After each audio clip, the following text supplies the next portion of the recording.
Jeg vil gerne fortælle en gyserhistorie.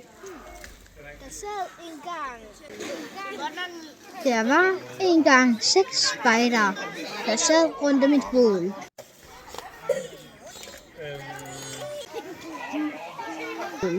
Lige pludselig skar en af spejderne den anden i benet.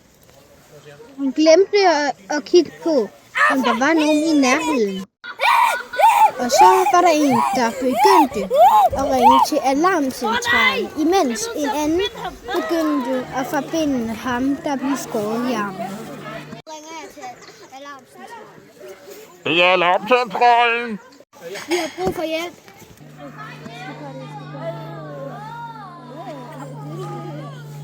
Desværre kom der en grusom zombievirus, Jeg føler mig dårlig.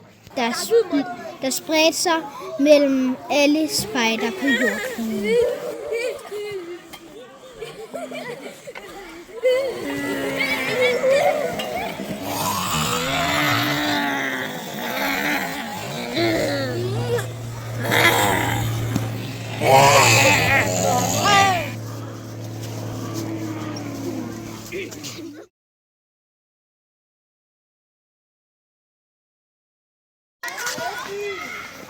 Hannes, som fortæller.